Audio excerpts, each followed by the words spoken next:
Let Mortal Kombat begin!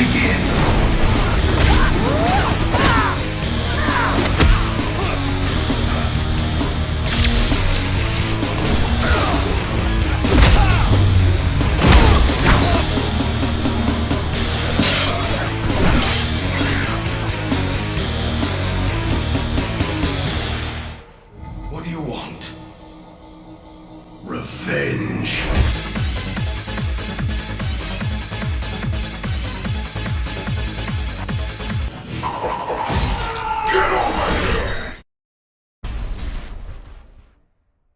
Mortal Kombat Legends: Scorpion's Revenge is the best motion picture of Mortal Kombat to date. Produced by Warner Bros. Animation and Studio Mir, the film tells the story about a Grandmaster named Hanzo Hasashi, whose family and clan are killed by Lin Kuei ninjas, and eventually him as well. Moving forward, Lord Raiden, a god of thunder, and his protege Liu Kang, a monk warrior, along with the company of a Hollywood actor named Johnny Cage and a Special Forces agent Sonya Blade, prepare to compete in a karate tournament called Mortal Kombat, which will decide the fate of the Earth.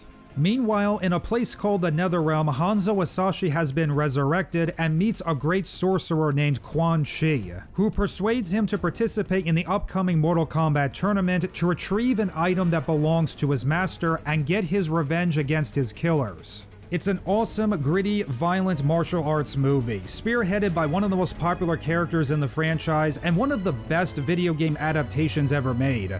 So let's not waste any time and dive deep into it. Let's see what you've got.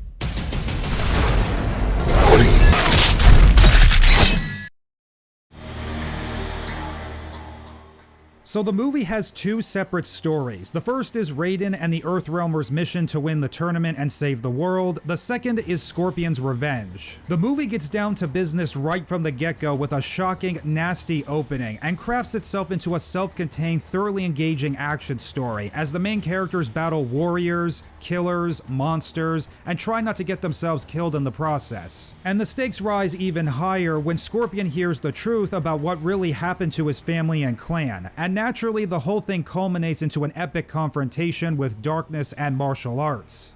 One of the best attributes about the film is the different storylines on every character. At first glance, this sounds convoluted, having so many different characters with varying amounts of screen time, but the movie ties them all together in a clear way. Character moments are little and mostly brief, but as the movie goes along, even despite its lean running time and quick pace, they build into actual character development. It's not too drastic, but you can tell characters treat each other differently later in the movie that they do at the beginning. Voice acting is top-notch, and there's honestly no weak performances to be found. Particular praise should be given to Dave B. Mitchell, who plays Raiden, a clever, powerful, driven god. He's an enforcer of the Mortal Kombat tournament and a guiding leader and mentor to all individuals for goodness and justice. This is also one of the best portrayals and strongest performances ever of the character from the source material.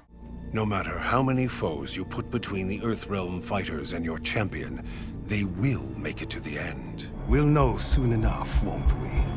Jennifer Carpenter perfectly encapsulates the stern, tough-as-nails, headstrong stubbornness and pride of Sonya Blade. Jordan Rodriguez as Liu Kang strikes the right insightful and courageous combat strong and dedication. Joe McHale gets the very annoying, egotistical, wisecracking sense of humor who wants to be the center of attention Hollywood actor Johnny Cage. And then there's Patrick Seiss as Hanzo Hasashi Scorpion, whose voice is strong and adds personality to the character. The actor also played the character in the 2015 Mortal Kombat X video game. As for the villains, the biggest standout is Quan Chi, a manipulative, powerful sorcerer. He's sadistic and evil, and he absolutely loves it, willing to do just about anything or use anyone to bring his master Shinnok back.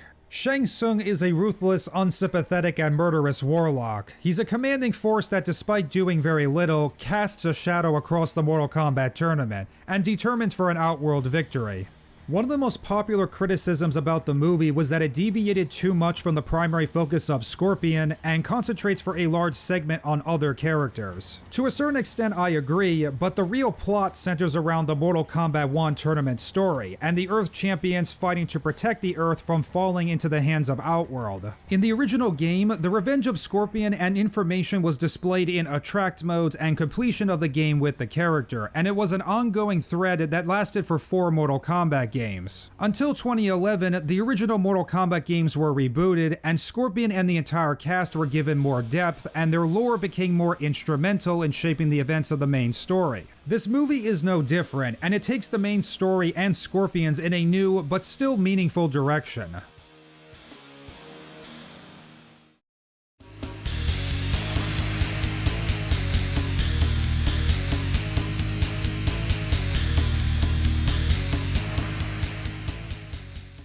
The animation and art style of this movie is spectacular, especially the fighting, and you can tell the makers were serious about it, that this wasn't going to be an animated super feature, this was going to live up to expectations. The movie translates from the Mortal Kombat games to traditional animation just perfectly, delivering an authentic presentation while adding cinematic angles, cutting loose, and pushing the animation as far as possible. The movie has on display mind-blowing martial arts scenes that essentially capture the real atmosphere of the Mortal Kombat games. The frame rate is slick and the artwork is thorough. Every major attack is animated. The close-up X-ray shots, which is also a staple attribute in the Mortal Kombat franchise, are used to give a very lively watching experience. And the musical score of the film hits all the right chords, including the sound design that conveys not just all the violence, but the definite sound of the games themselves. The film embraces its origins roots and so much of its world. It works, and if you're a fan, it's so satisfying to watch.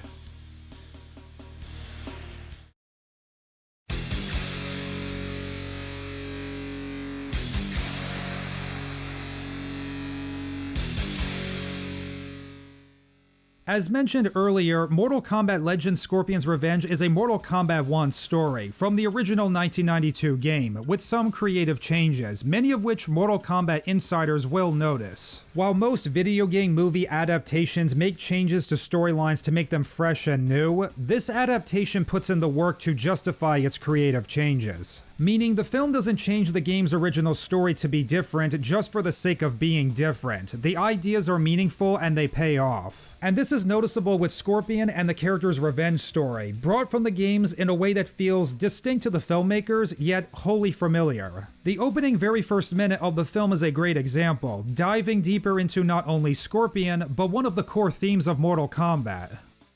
But do you know why the Scorpion is feared? It's will. Willpower is what makes your destiny your own. Learn to be strong, here and here.